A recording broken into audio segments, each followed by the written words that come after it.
good evening all, and thank you so much for joining us for the Living Legacy Pilgrimage and our webinar for this May evening. We've got a wonderful, wonderful show for you tonight, and two outstanding panelists, and we're going to start, as we always start, with some songs. So settle in. I hope you are in a comfortable place, and if you're sitting with someone, why don't you turn to them and say, I can't wait to hear you sing. And if you are by yourself, then just sit back and sing to your heart's content as we sing Wade in the Water. One of the amazing songs used on the Underground Railroad that was also used in the modern civil rights movement to get people's feet moving as they went out to march and protest and petition to vote. And your part on this song, if you just want to sing the song as a call and response, you can sing God's gonna trouble the water. And you can add some harmony. You can sing whatever your soul feels like singing tonight. Here we go. Well,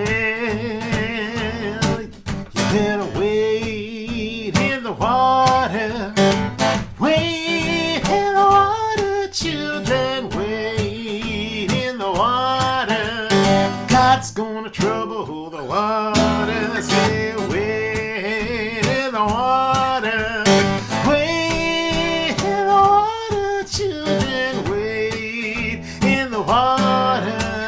God's gonna trouble the water. Well, who are those children all dressed in red? God's gonna trouble the water. They must be the ones that Moses led. God's gonna trouble the water. Well, who are those children all dressed in white?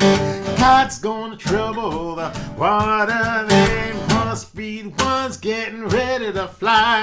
God's gonna trouble the water. Children say, wade in the water. Wade in the water, children. Wade in the water. No, God's gonna trouble. Sing it over, sing it over. Wade in the water. Wade in the water, children. Wade in the water. God's gonna trouble the water. Well, who are those children all dressed in blue? God's gonna trouble the water. Well, they must be the ones that made it through. God's gonna trouble the water. Well, who are those children all dressed in black? Sing, God's gonna trouble the water. Never, never, never, never going back. God's gonna trouble the water. Say, wade in the water. Wade in the water, children. Wade in the water. God's gonna trouble. Last time, say, wade in the water. Wade, oh, children, now wade in the water. God's gonna trouble the water. I say, God's gonna trouble the water. Yeah, God's gonna trouble the water. God's gonna trouble the water. Say, God's gonna trouble the water. In now, God's gonna trouble the water.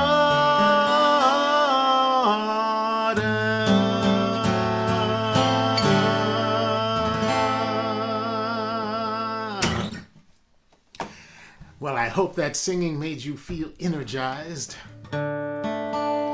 Maybe you've been singing all day, or maybe this was your first time singing tonight. Well, we're going to start our program in just a few minutes. I'm Reggie Harris. I'm co-president and musical education director of the Living Legacy Project. And this is one of the songs that we sing often when we're on the bus, visiting all of those places where people rose up and spoke up and marched to get voting rights and civil rights for the many who have been denied. Tonight's program will be talking about the status of voting rights today. And so we'll sing this song in honor of all of those who many times put their lives on the line. And as they went, they sang the songs that gave them energy and spirit and courage. Well, I never been to heaven, but I think I'm right. Been down into the South. Up there, both black and white. Been down into the South. Sing hallelujah, freedom. Hallelujah, freedom. Hallelujah, freedom. Been down into the South. Well, I never been to heaven, but I think I'm right. Been down into the South. Don't want to go without my voting rights. Been down into the South. Sing hallelujah, freedom. Hallelujah, freedom. Hallelujah, freedom. Been down into the South. I've been walking around to spread the news. Been down into the South. Now I got holes in all my shoes. Been down into the South. Sing hallelujah, freedom. Hallelujah, freedom. Hallelujah, freedom. Been down into the South. Now, if you don't think I've been through hell, been down into the South. Follow me down to Parchment Jail. Been down into the South. Sing hallelujah. Come on. Hallelujah, freedom. Hallelujah, freedom. Been down into the South. Well, the only thing that we did wrong. Been down into the South. Stay in the wilderness a day too long. Been down into the South. Sing hallelujah, freedom. Hallelujah, freedom. Hallelujah, freedom. Been down into the South. Yeah, but the only thing that we did right, been down into the South, was on that day we took up the fight. Been down into the South. Sing hallelujah, freedom. Hallelujah, freedom. Hallelujah, freedom.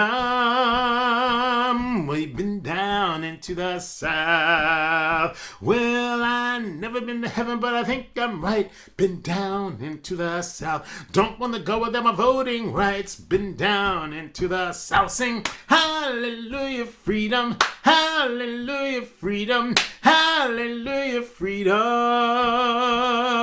Been down into the South. Sing hallelujah, freedom. Hallelujah, freedom. Hallelujah, freedom.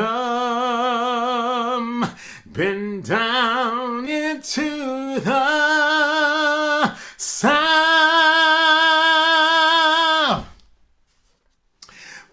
Well, thank you. We know, of course, that it wasn't just the South where rights were being denied. This nation all over our country has been the place where civil and human rights and justice have been the challenge. So tonight we have a wonderful panel, wonderful opportunity for you to get some more information so that in these coming months and coming years you can let your light shine. So let's close out with this song. This little light of mine, I'm gonna let it shine. This little light of mine, I'm gonna let it shine. Well, this little light of mine, well, I'm gonna let it shine. Let it shine, let it shine, let it shine. Well, everywhere I go, I'm gonna let it shine. Well, everywhere I go, I'm gonna let it shine. Well, everywhere I go, I'm gonna let it shine. Let it shine, let it shine, let it shine. Sing that chorus one more time. Well, this little light of mine, well, I'm gonna let it shine. This little light of mine, I'm gonna let it shine. Well, this little light of mine, I'm gonna let it shine. Let it shine, let it shine, let it shine. I'm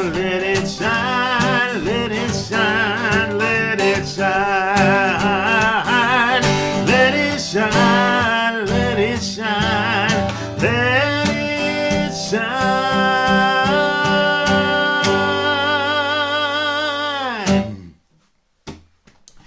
Oh, I can almost hear you singing from here. Well, thank you so much. I'm Reggie Harris, and I welcome you to this latest edition of the webinars series that we have been pleased and honored to present to you, starting actually all the way back in 2020 with the beginning of the pandemic. And as you know, these are sponsored by the Living Legacy Project, an organization that is committed to the lessons of and to introducing and relearning the lessons of that great history of the civil rights movement, and all of the folks who, over the course of our country's history, have advocated for civil and human rights, for voting rights, for education. We do lead pilgrimages, and you can visit our website for more information if you haven't already. We thank all of you who have joined us before and are back again. And to all of you who are new to our presentations, well, thank you so much for taking the time to join us tonight. It is my pleasure to introduce one of the reasons that the Living Legacy Project exists. It was years ago, back in 2006, when Reverend Gordon decided to take a group from their church in Indiana on a pilgrimage to the South to meet some of the folks that Gordon, in his years as a pastor and in his years as a civil rights advocate, led and met people who were in those places where we associate so much of what happened in Mississippi and Alabama and Tennessee. But Gordon's work has been continuing over the course of years. Gordon is a retired Unitarian minister, and he is one of our founders at the Living Legacy Project, an absolute and resolute advocate for justice and for human rights. Thank you so much tonight, Gordon Gibson. Thank you, Reggie, for introducing me and not telling any lies about me. Sometimes Reggie makes me sound so much better than I really am. But I am delighted to be with you tonight. My job is to stay out of the way of our two excellent panelists. I've enjoyed some preparatory conversations with each of our panelists, and these are people of a generation younger than mine who are doing things way beyond I could ever imagine doing. So, welcome to Amir Badat, a native of Meridian, Mississippi, who to get his undergraduate degree at Stanford University in California, and then went on to New York University School of Law to earn a JD degree, cum laude, was a law clerk for Judge Vernon Broderick in the Southern District of New York, federal judge, and then an associate in law firm Patterson, Belknap, Webb, and Tyler. And now is Voting Rights Special Counsel for the NAACP Legal Defense and Education Fund in Mississippi. And is also manager of the Voting Rights Defender and Prepared to Vote projects of the Legal Defense and Education Fund. Part of the litigation team, for example, in the Houston Urban League versus Abbott case that is challenging voter suppression in Texas. And the other superb panelist is Patricia Lassiter. Patricia was born in California, raised in a military family, and in my experience, that means Patricia traveled widely as a child. And Columbus, Georgia has been her home since the year 2000. So that's almost a quarter of a century in Georgia. She's a political consultant specializing in leadership training and voter outreach. She is director of party affairs for the Democratic Party of Georgia.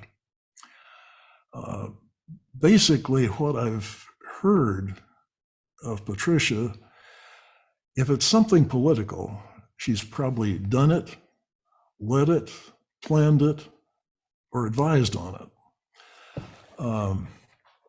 She's worked in political and social justice causes in Florida and Alabama, as well as Georgia, and probably even more widely than that. And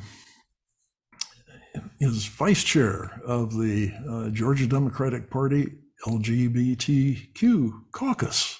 So, a good wide background that I think these two people will leave all of us a little bit smarter by the end of the evening. I'm looking forward to achieving some of that myself. I'd like to start off with Amir, and I lived in Mississippi for 15 years, which some people thought was peculiar. Mississippi, in the minds of a lot of Americans, is a place you stay away from. Amir grew up there and escaped to Stanford and NYU, New York City, and has come home. And there are interesting reasons that you are back in Mississippi. So, let's get you unmuted and telling about how you came to be back in Mississippi.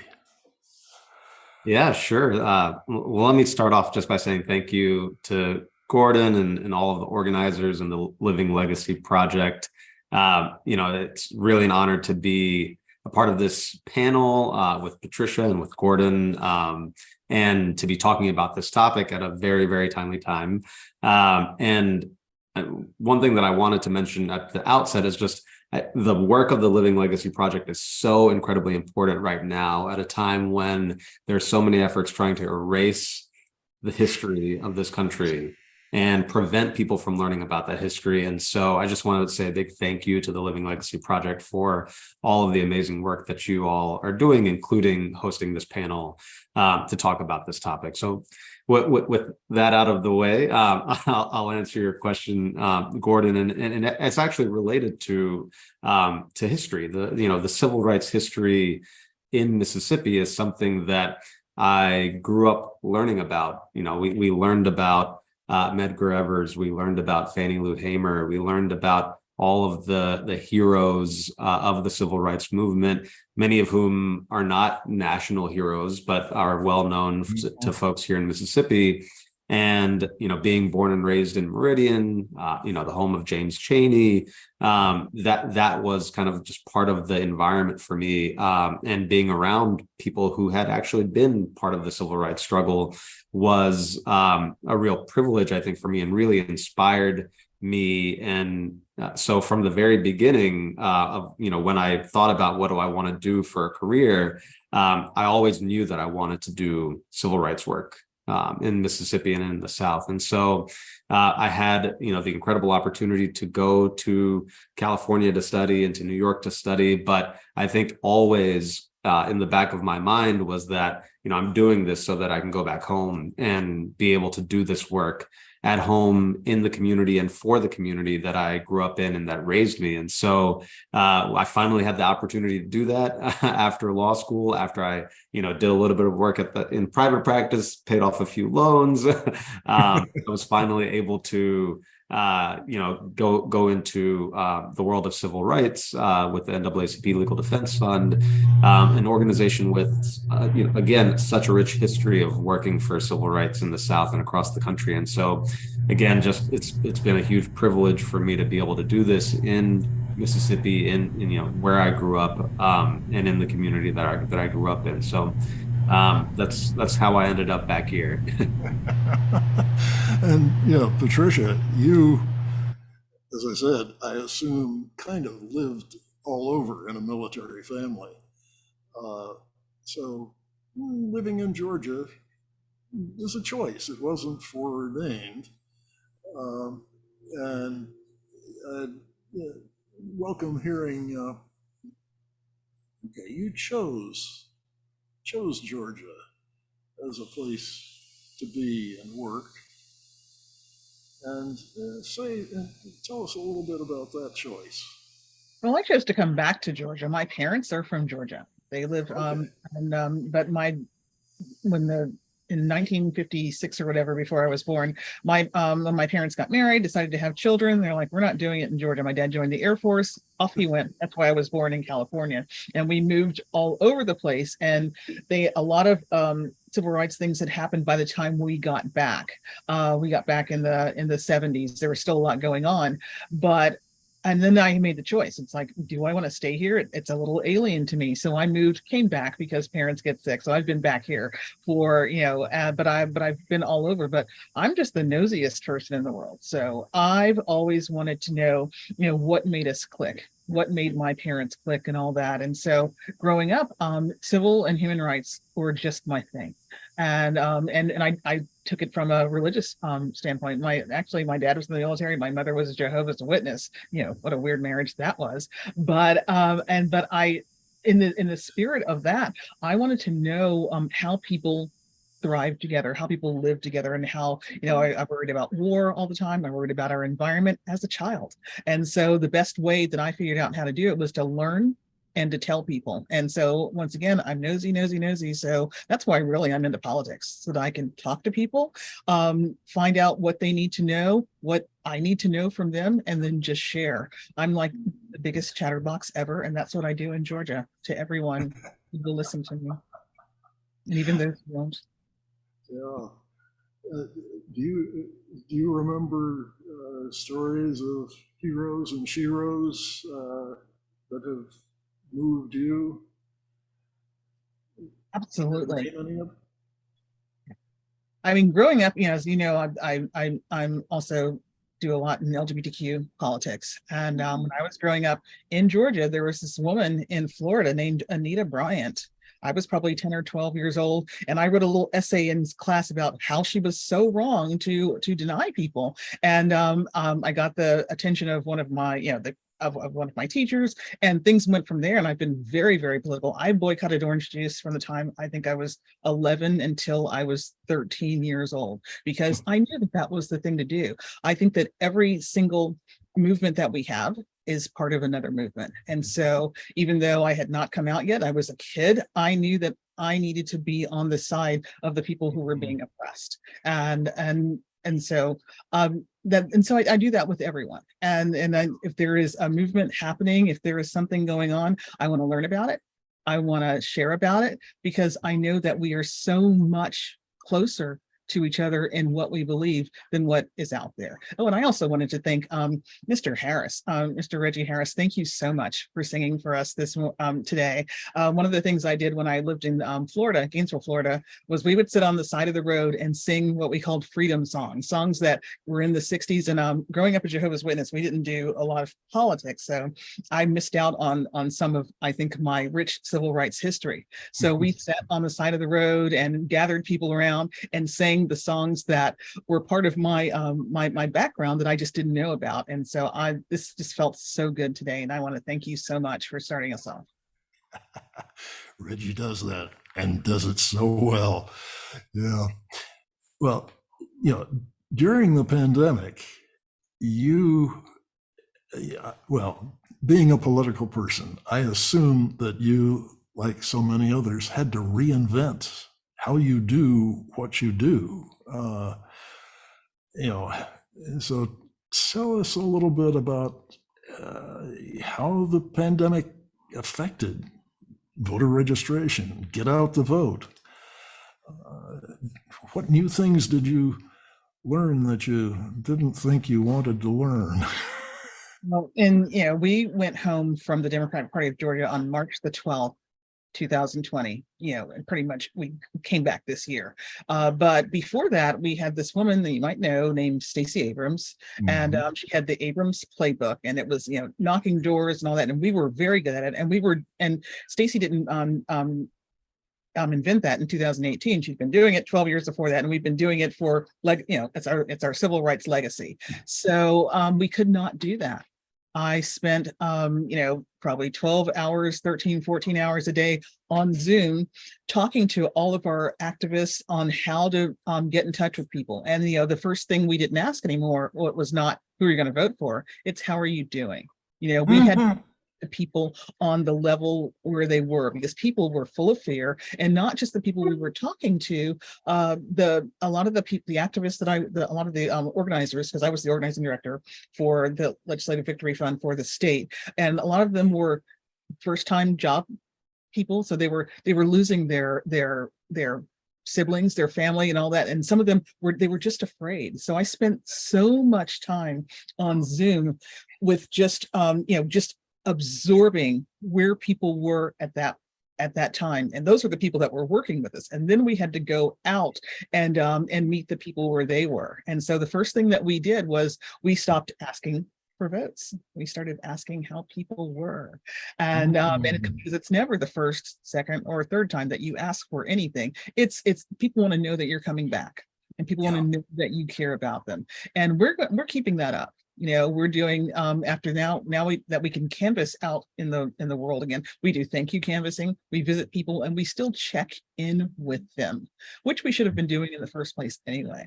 And so we're happy to do it, and it takes a little bit longer time, but these are the conversations that we want to have. Every single Georgian that I work with is just so worthy, and I want them to feel that way.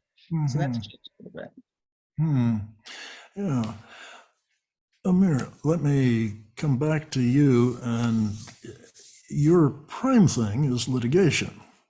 There's a problem in the legal arena, you file a lawsuit on it. But how do litigation and on-the-ground organizing interact with each other? They're not separate worlds, but how do they interact? I think that they're actually two critical components of a comprehensive strategy to protect and defend our voting rights, and to protect and defend really all of our rights across the board. In the context of voting specifically, right now we're in a very difficult time. We're seeing attacks on our voting rights that we haven't seen in generations. It's a concerted effort. It's a coordinated and strategic effort to suppress our votes. And that needs to be met with a coordinated and strategic effort to defend and expand our voting rights. And so the way that I think about it, litigation is one tool in our toolbox to be able to do that. But really, it's a tool of last resort. We want to be able to protect our voting rights before it ever comes to needing to file a lawsuit to challenge a bill that was passed in a state legislature. What we want to do is we want to be able to prevent that bill from ever being passed in the first place. And that requires organizing, it requires education, it requires communication, it requires all sorts of work that is not the work of a lawyer. Really, it's the work of people who are on the ground, people who are doing the work that Patricia just mentioned, knocking on doors, talking to people, having Zooms, having phone calls and town halls, and really doing the work to engage people and to bring more people into the fold and educate as much as possible about what's going on in the world of voting rights. And so we want to be able to stave off problems as early as we can. So like I mentioned, that means preventing bills from being passed in the legislature. It also means once bills are passed in state legislatures that restrict voting rights, we need to be able to protect votes when election time comes around, when early voting comes around. We need to be investing, and this is something that has been done to a tremendous degree and in a really impressive way in Georgia and in other states as well. We need to invest in election protection and voter protection efforts. And that really is at its core an organizing function. That requires having volunteers, training them on what people's voting rights are, getting them to polling locations and early voting sites, having them be the eyes and ears on the ground, making sure that we identify voter suppression at the voter level, at the individual voter level, and give voters the resources that they need to be able to cast their ballots despite the obstacles that might exist. And so there has been just such impressive work done over the past 10 years, both on the partisan and the nonpartisan side.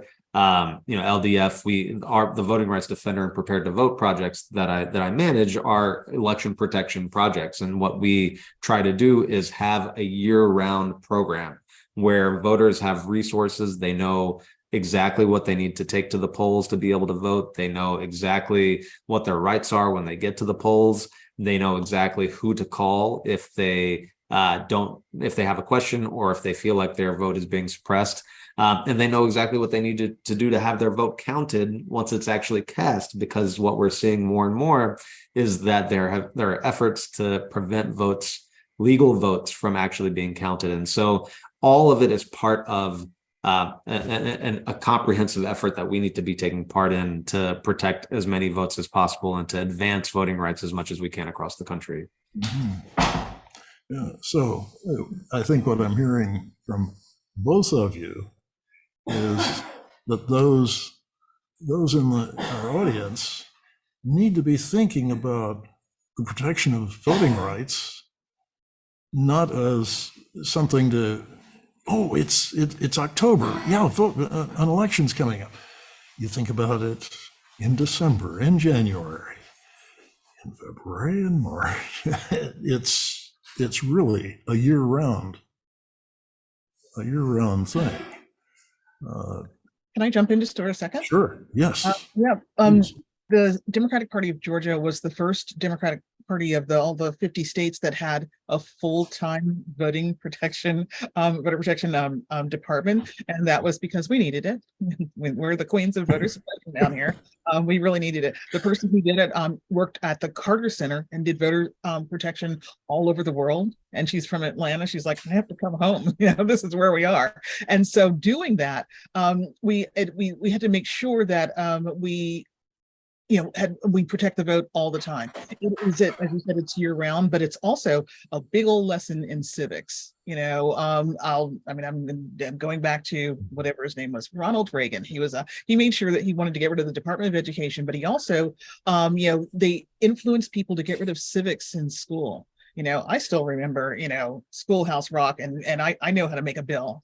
People do not understand how government works. And that's why a lot of times we see why we have to talk about why their vote matters. And so we're having to go back on the granular level and talk to people about how their city council works, why it's there, and all that. And that's all a part of voter suppression, because if people don't think their votes matter, then it's okay. I mean, they're more easily suppressed. And as Amir was saying, the laws that are coming out that you are fighting so well, and I thank you so much, we're hoping that they don't get to you.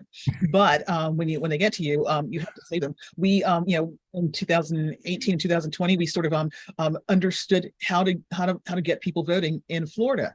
The legislators came back who want to suppress voters and said, well, we're going to pass some laws that are going to make it hard for you again. It used to be the opposition, whoever it was really good with vote by mail. We understood, we did a pilot program, and then we won vote by mail, and now they've taken that off. So we have to make sure that we're telling people that they're so important. This is what's going on. This is your part in it. And voting is probably the end of it. It's understanding what to vote for, why you want to vote, and why you want to protect the vote for yourself and for the people that are coming behind you. And so we work seamlessly together. I work with a whole lot of nonpartisan groups, and our Georgia ACLU is unparalleled. They're so fantastic, and I work a lot with a lot of groups and the New Georgia Project and different ones. And we talk about voting rights, but we also talk about what it means. How we lost civics, how we're going to get it back, but we have people identify who's on their city council. what they do in city government, what the county commission does, what the state level does, because people have come through school and they don't know that anymore. And so that's part of our job as well. So that's a charge to our listening audience, because civics education is minimal everywhere I'm familiar with. And that's something that needs to be built up, and work on that can be done whenever, right where you are. And yes, another job, if you're listening to this, you're assigned, work on getting civics education happening again. It's important. It makes a difference. So, yeah.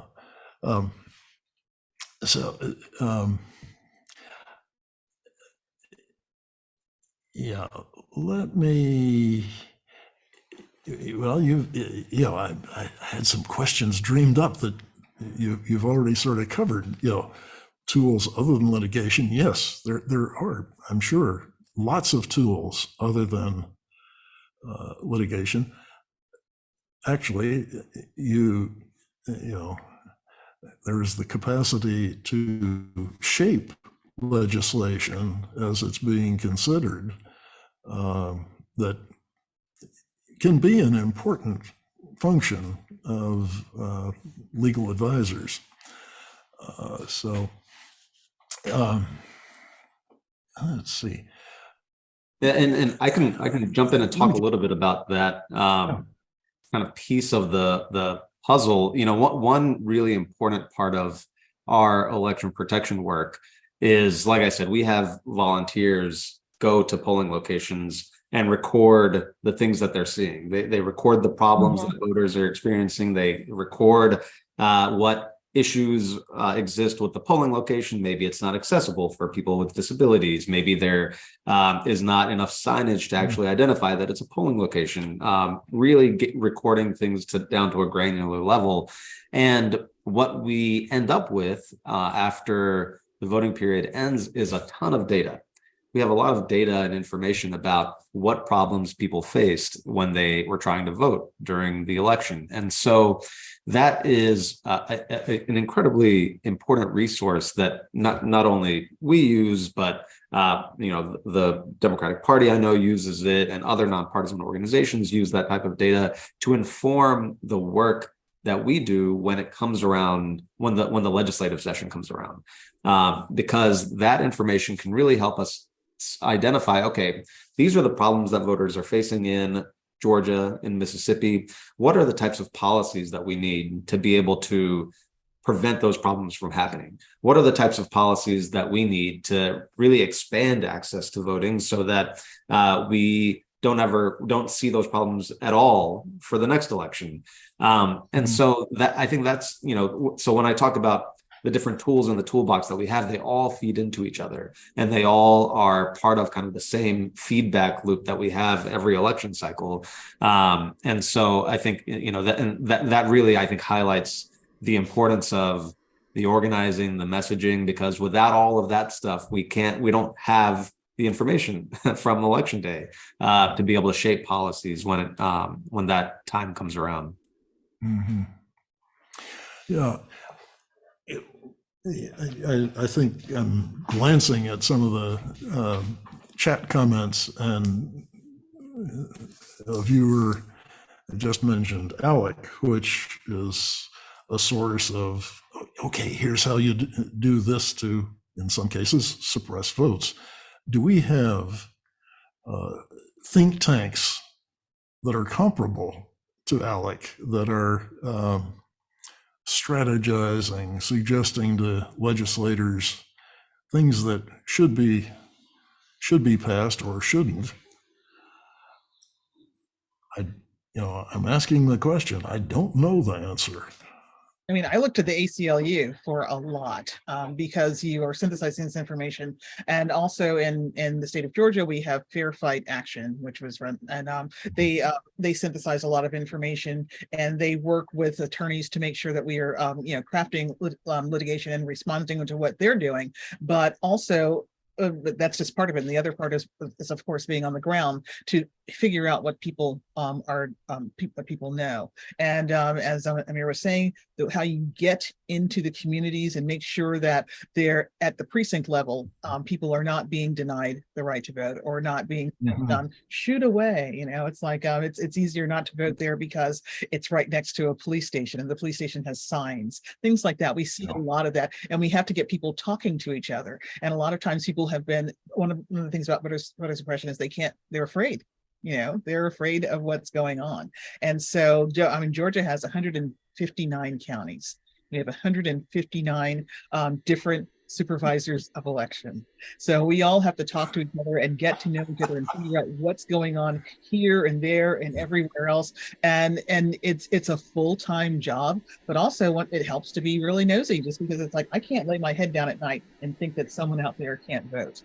And we have, and this is probably true in Mississippi, I don't know, but broadband, we are doing, when the more tech savvy you have to become a voter, it's really tough in rural areas if you don't even have internet. We have people that have to sit outside the local fast food area, if they have one, or the local county square to do their homework, the kids. And so they certainly cannot cast an electronic ballot if they, and so we have to identify that. And sometimes the people don't want to talk to us. One of the things that we found the best is we go to every library in every city. You have librarians know everything. They can tell you where broadband is strongest in the city, if there is, and where it's not. So you can go down this street and you might find 4 houses, you might find 50 houses that we didn't even know about. And so we have to do what we have to do to make sure, and but we have to get these people elected so that we can craft litigation to get broadband because we know where this is going. But it's an ongoing thing. But until we get broadband, people still have to vote right now. And so we are working on it. And we're in partnership with all of these great groups that are really on the same path. We want to make sure we're not really duplicating each other's work because there's so much work to do, but we want to also make sure that we are doing all of the work. Yeah. One of the obstacles to feeling that one's vote is meaningful is gerrymandering, which is not limited to the South. It is a national problem, and it's, it really creates great problems because it's virtually impossible to get a gerrymandered legislature to vote to de-gerrymander. In Tennessee, where I live, Democratic Party typically gets at least 40% of the vote, but doesn't have anywhere close to 40% of the seats in the legislature, which has a Republican supermajority.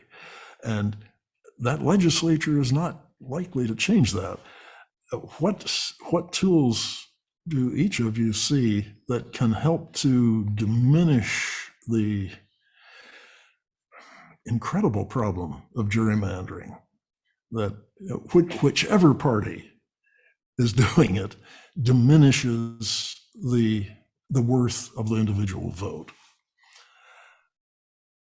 I can take a stab at that one. I think this is an incredibly important topic. Gerrymandering is, it really strikes at the core of the fabric of our democracy. And, we're seeing that play out in the state legislatures. We're seeing that play out in Congress, that there are fewer and fewer competitive elections every year because of the impact of gerrymandering, because districts are being drawn to allow incumbents to win them by 60%, 70% of the vote, and discouraging people from other parties to run in those districts because there's no chance, because of the way that they're drawn, that anyone else can win those districts. And so that really eliminates the core of what democracy is, which is choice. It eliminates the choice that we as voters have in who represents us, because the districts are drawn in a way that predetermines who will win that seat. And so, there are several things that I think we can do to prevent the problem of gerrymandering.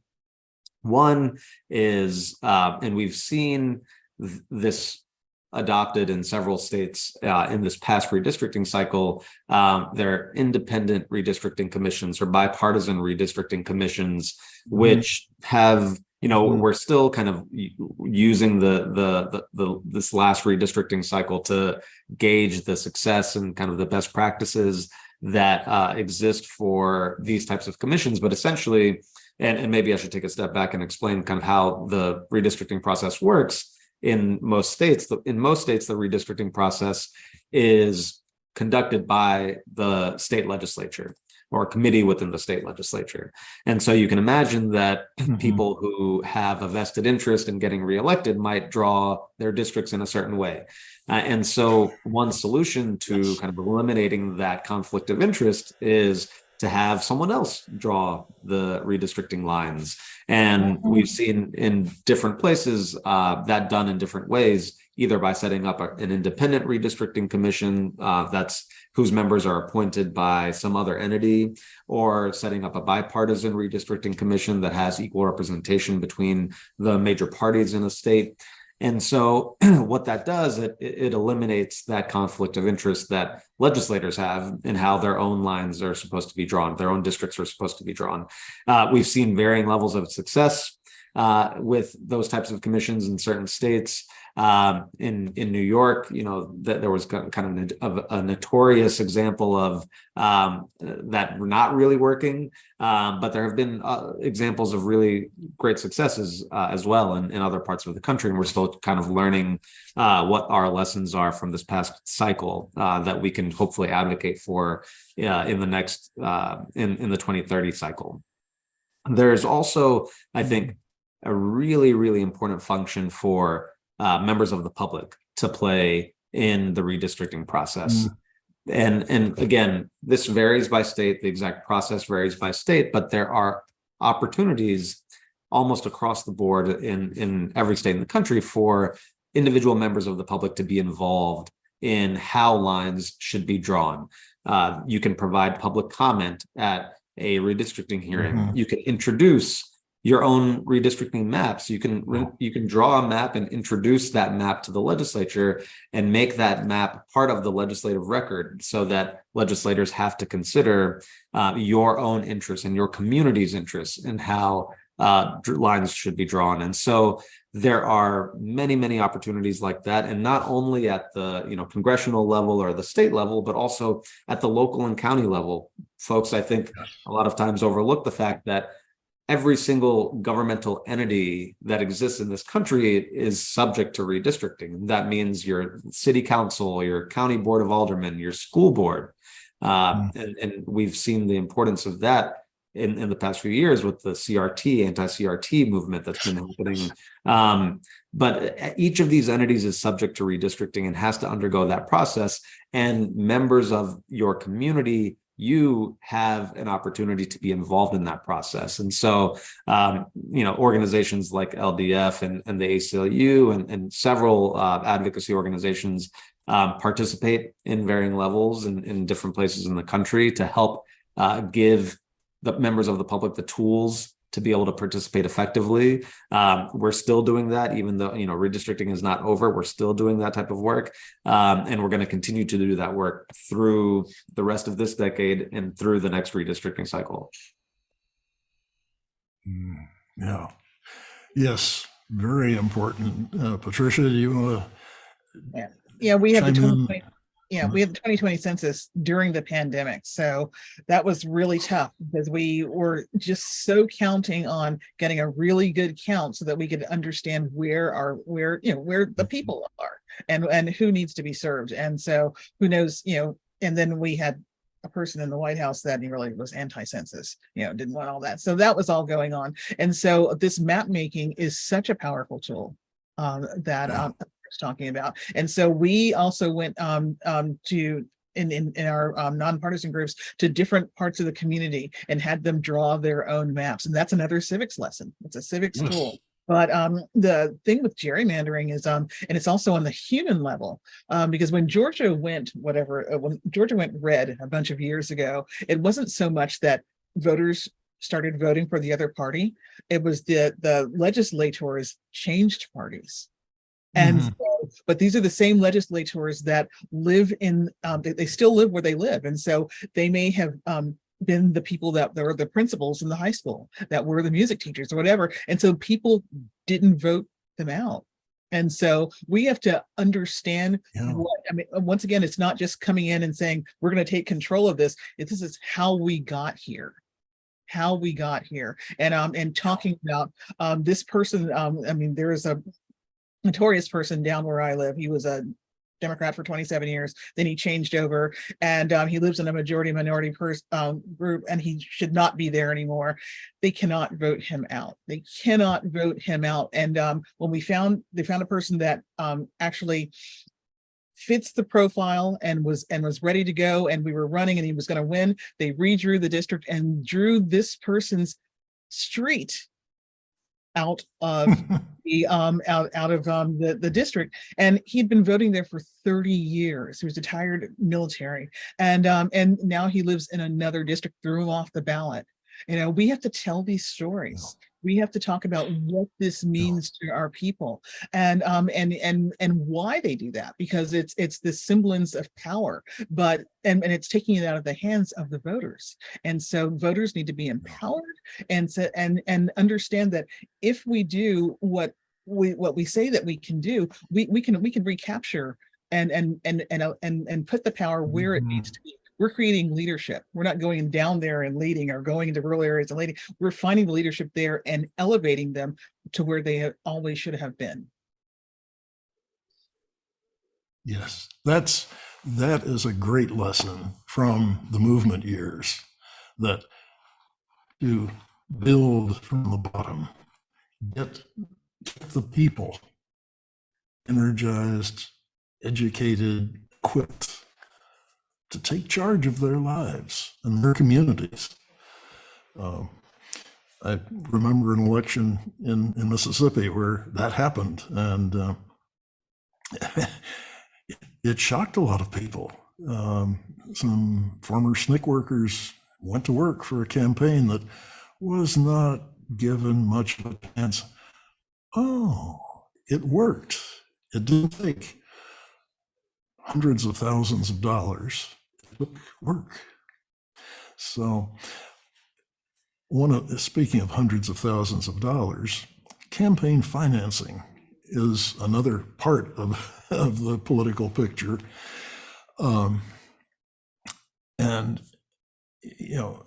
Patricia, let's start this with you, and Amir, you may have some thoughts too, but how important is campaign finance reform? One, it's of the utmost importance because we need a level playing field. We don't have it yet. In order to get campaign finance reform, we have to get people in there that will vote for it. And so we have to get a whole lot of money to get those people in until we can vote it out. It's a thing. It is a thing, and so it is lofty to say, I am just not going to accept funds from X, but you're also not going to win. And that just has to be said. We have money. Georgians have learned how to run campaigns on a shoestring because for the longest time no one paid us any attention, and we did not, and we could win on a shoestring. Now money is flowing into Georgia, but we still have to be judicious about it. You know, Yeah. we can't give it all to consultants. We have to make sure that we are growing this leadership. And I am all for making sure that we can get money out, but we have to get our people in first. And it is it's tough because the money looks very it's appealing. You know, we're finally getting our due, but it is so much more than money. And I want everyone to be paid for what they're doing, and I want everyone to be paid well. But we sometimes when different entities put money into a campaign or an organization, we have to figure out what they want. Is this best for Georgia? If we have and I love federal people because we have these two fantastic senators. You're welcome. We save democracy.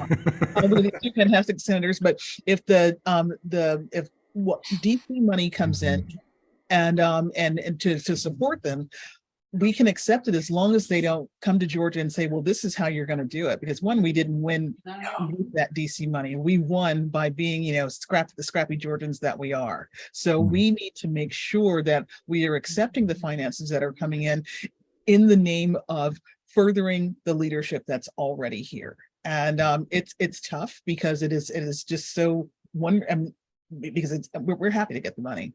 But we have to do what we've always done best, which is win, and then you know, use that money to build broadband so we can win better, you know, so that we can do for the people. But yeah, so I'm all for campaign finance reform, and we're going to get there, but it's gonna take a little bit of clear thinking and work to get there.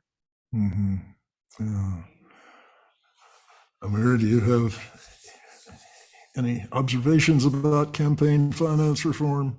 Nothing really more insightful than the very insightful comments Patricia just provided. All that I'll say is that, you know, campaign finance is actually a similar problem. The problem is similar to what we face when it comes to gerrymandering, and that the people who are making the decisions on whether or not we have reform are the people who already have a vested interest in this current system as it stands.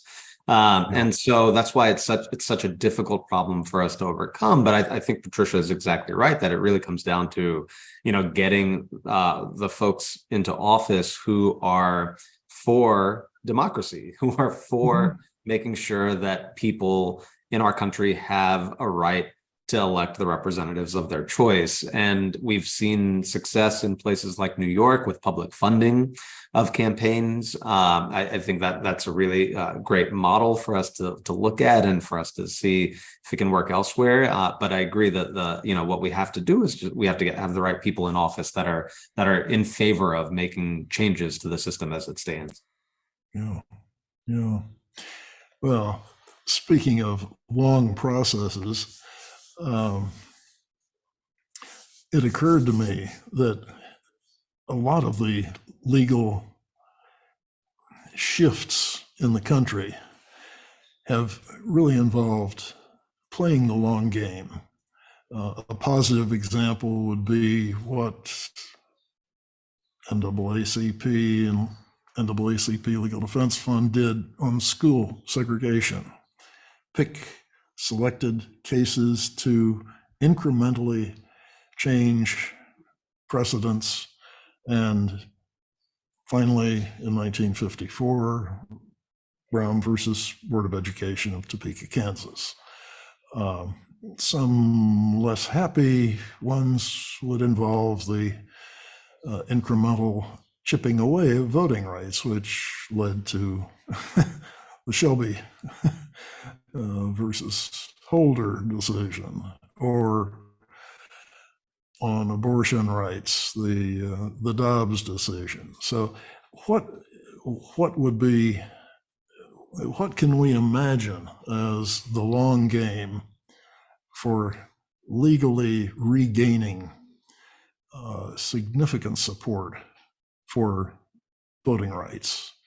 We thought we had it in 1965, and not so much today. How do we fight back? Yeah, I can start on this one. And I think That's exactly the right question to be asking, because the other side is playing the long game. They are playing the long game. They've been doing that for decades now, and we're starting to see, not starting, but we have seen the effects of that over the past few years. And so we need to be thinking just as strategically and just as long term as the other side is thinking. And so I think that there are a few components to the long game, the kind of what we envision as the long game. One of those is to enact federal protections for voting rights. In some cases, reenact those protections, meaning restore what we lost through the Supreme Court's holding in Shelby County, and that means getting a pre-clearance regime back, a federal pre-clearance regime back, and bolstering the protections of the Voting Rights Act, making it easier to prove discrimination claims under the Voting Rights Act under Section 2, which was made harder by the Supreme Court's ruling in Brnovich just a few years ago. And so we've seen just a really incredible campaign by civil rights and human rights organizations across the country over the past few years to restore and make stronger federal protections for elections and for voting. And that was through the John Lewis Voting Rights Advancement Act. And we got close. We weren't successful there, but the fight continues to make sure that we have those federal protections. And I can say, you know, I don't want to speak for Patricia, but I imagine Patricia agrees with this, that we will continue that fight until we get those federal protections. And so I think that's one really important component of the long game. Another component of it is until we can get those federal protections, the battle is really being played out at the state level.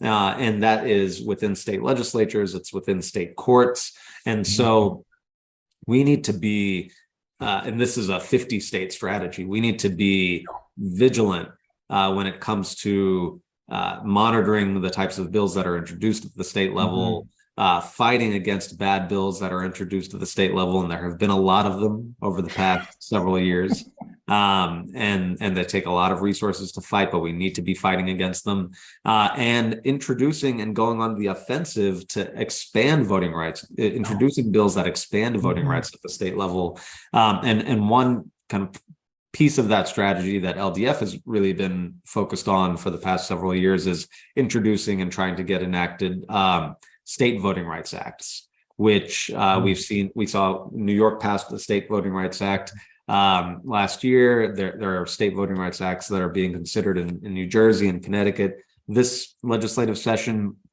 And what those do is they essentially recreate and bolster some of the federal protections that we had, but at the state level. So they have a state level pre-clearance regime. They make stronger the protections against discrimination in the context of voting and elections. And they do a bunch of other things that really make the protections that people in those states have really, really strong and really important. And so that's one thing that I think we can do. You know, it's part of the long-term strategy and we can have those fights across the country in the state legislatures and hopefully achieve some big wins in addition to what we've already achieved. So I think those are two important parts of the long game, I think. Yeah, I think another point is, once again, I come from the other activist point of view, telling our story. That's one thing that they did really, really well on the other side. They've always played the long game. And one, they've been a lot more regimented about what they want. We're a big tent, everybody's invited. And so our going to look a little bit different. But just with, you know, Dobbs decision, Roe versus Wade. I spent, you know, the 90s in Florida working as an executive director of an abortion clinic and healthcare for people. But and we fought and fought and fought. Jeb Bush was the governor. It's like, how could it get any worse? Oh well. Anyway, here we are. But and we were talking about it's like they can come after us. So they Planned Parenthood versus Casey. They were chipping away and chipping away and chipping away, and we talked about it, but people really didn't see it. So once again, we have to tell our story and talk about this. It didn't just happen that Dobbs showed up last year. They've been doing it and doing it and doing it. Yeah. Same thing with LGBTQ rights. Yeah, we have marriage equality, and that's fantastic. I'm married to the movement, so that's not going to help anything. We want to make sure that that we are protecting the rights that we have, and they're not chipping away. We had some heinous anti-trans bills in Georgia this time, and people were like, "Where did this come from?" And it's like, well, I'm obviously not doing my job if you have to ask that question. And so we have to talk to each other, and we have to, and also what constitutes a win. We're not going to win it all back either, but let's make sure that we are making some reasonable goals and expectations, and not getting the goal doesn't mean we're failures.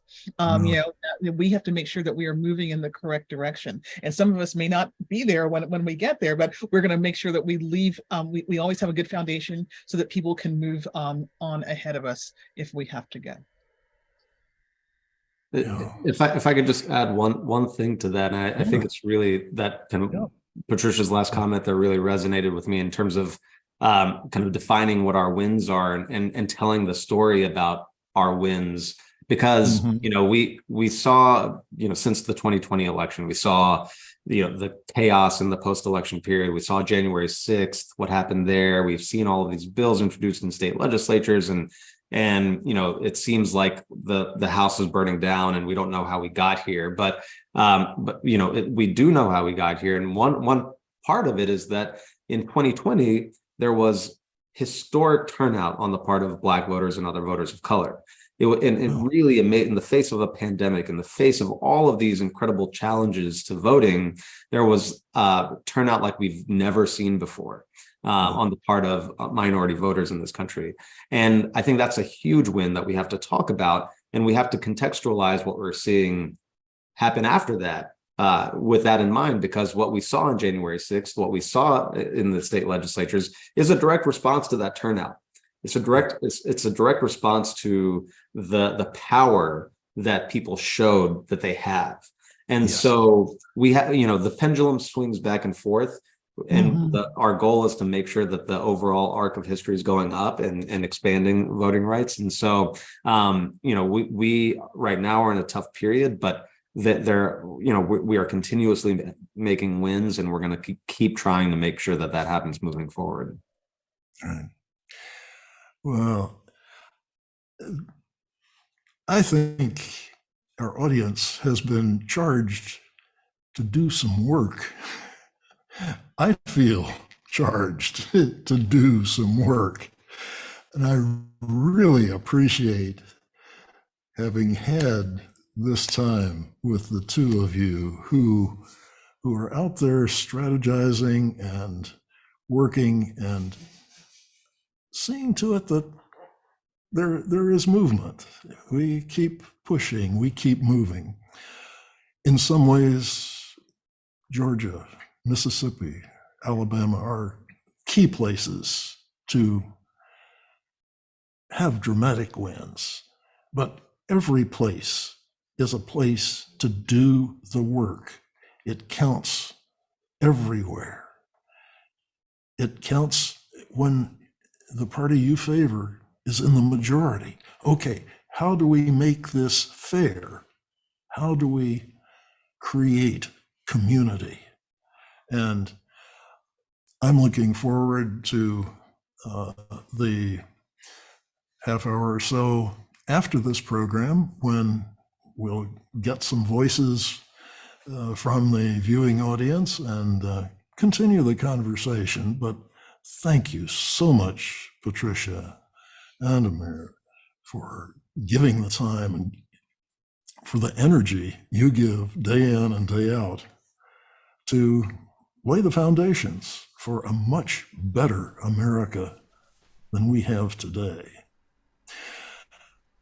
Before we close out and move to the gathering afterwards at the website that I'm sure Pam has been posting in the chat, I do want to be a good member of the Living Legacy Project board and say, if you have appreciated this evening, if you like the idea of a pilgrimage to civil rights sites and personalities in your future, we invite you to make a contribution to the Living Legacy Project. We run a lot on love, but we do also have bills. So if you feel moved to donate, we will feel moved to thank you very much. So, Reggie, you want to send us out? Well, what an energized and informative evening, and thank you so much for joining us. We hope that you will, if you have just a few minutes, join us in the after room for a discussion that will continue. You'll get to ask perhaps the question you truly wanted to ask to our very energized and amazing panel presenters. Also want to invite you, if you don't have time and you have to go, want to invite you to come back on May 25th. We will be having a musical program. I'll be the host of Music of the Labor Movement. We know that music over the course of our history has been the glue and the inspirational force behind so many of our social movements. And we'll be taking a look at the labor movement with two extremely proficient and amazing performers. One is John McCutcheon, who over the last 30, 40 years has been one of the most traveled and one of the most informative and creative forces in folk music today. And Elise Bryant, who also, as a performer, as a director, and as a writer, and a professor at the National Labor University, those two, who are friends, are going to come together for a really exciting hour, and we hope that you will join us for that. And as you continue to take some of the nuggets that you've heard tonight, and as we continue to say, ain't gonna let nobody turn me round, turn me round, turn me round. Ain't gonna let nobody turn me round. I'm gonna keep on a-walking, keep on a-talking, marching up to freedom land. We are all indeed in this for the long game. But to participate in the long game, we really do have to act like it and build community so that we keep each other strong and keep moving forward. So visit our website. You can see past programs that are presented there. This program will also be added to that great reservoir. And join us if you have just a few minutes in the link that is in your chat.